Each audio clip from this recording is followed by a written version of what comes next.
You've seen through it. The self.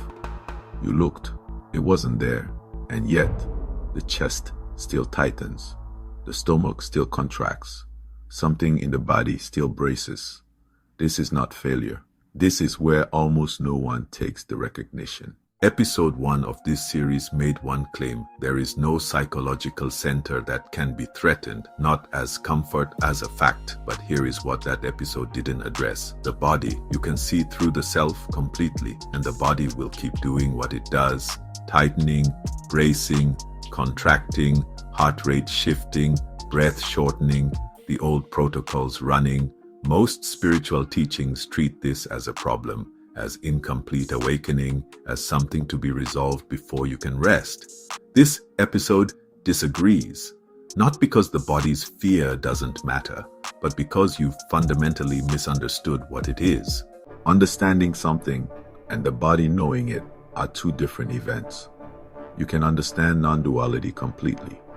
You can see through the separate self. You can rest in awareness, undivided, and walk into a difficult conversation, and the body still floods. This isn't hypocrisy. It isn't spiritual failure. It is the difference between insight and integration. The nervous system is ancient. It was doing its job long before language existed, long before philosophy existed, long before the question, "Who am I?" was ever asked.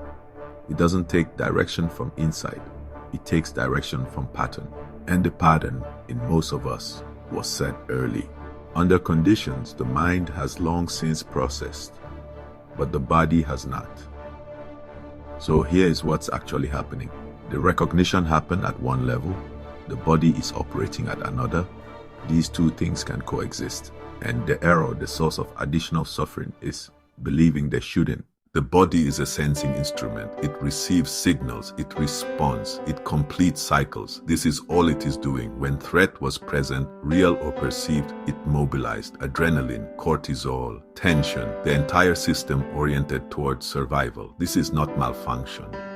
This is the body working exactly as designed. The problem was never the body's response. The problem was what the mind did with it. A sensation arose. The mind assigned it meaning.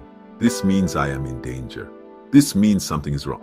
This means I have failed. The sensation was 10 seconds. The story ran for 3 years. That is where the suffering lives, not in the sensation, in the interpretation. Here is how the loop works. A sensation arises in the body. The mind identifies it as threat. Resistance forms. This shouldn't be here. Resistance creates more contraction. More contraction confirms the threat. The loop tightens. Notice what's driving it. Not the sensation, the resistance to the sensation. What we're calling body fear is not simply the body's response to reality.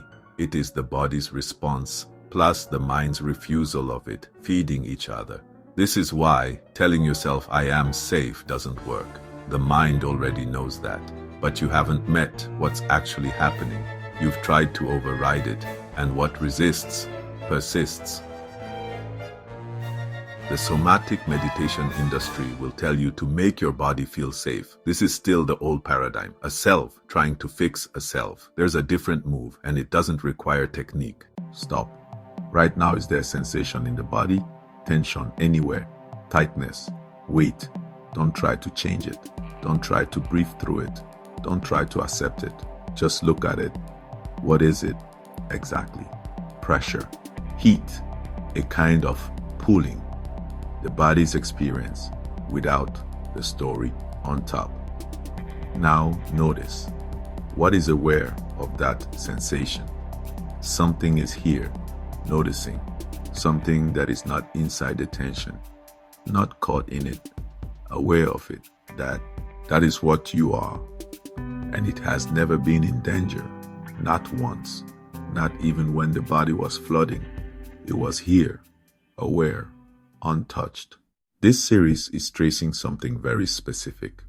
What remains when the false center is seen through at every layer? Mind, identity, and now body. Subscribe if you're tracking this. There are 2 more episodes coming. When you stop trying to fix the body's fear, something shifts. Not because the sensation disappears, but because the relationship to it changes. The sensation is still there, but it's no longer evidence of failure. It's no longer proof that something is wrong with you. It's no longer a problem to be solved before you can rest. It's just the body doing what bodies do, moving through something, completing a cycle, and what you are, awareness, is simply here, allowing it, not managing it, not monitoring it, just present to it. This is not a technique. It is the recognition extended downward from mind to body, the same recognition applied here. There is a version of this teaching that becomes a new project. I need to integrate my nervous system. I need to complete my somatic healing. I need to clear the residue before I can be free. This is the spiritual ego rephrased. The same seeking in a different costume. Here is what's actually true. The body's patterns will move when they are met with awareness rather than resistance. That is not a project. That is what happens naturally when you stop fighting what's here. You don't integrate the body. You stop excluding it from what you already know. The recognition that there is no threatened self. Applied here to this tightness, to this fear, to this bracing. Who does this belong to? Look. The body is not your enemy. It's not evidence that you failed. It's not proof that the recognition didn't take. It is sensation arising in the same awareness that has always been here, untouched. The chest can tighten, the stomach can contract, the old pattern can run, and none of it reaches what you are. That was always the point.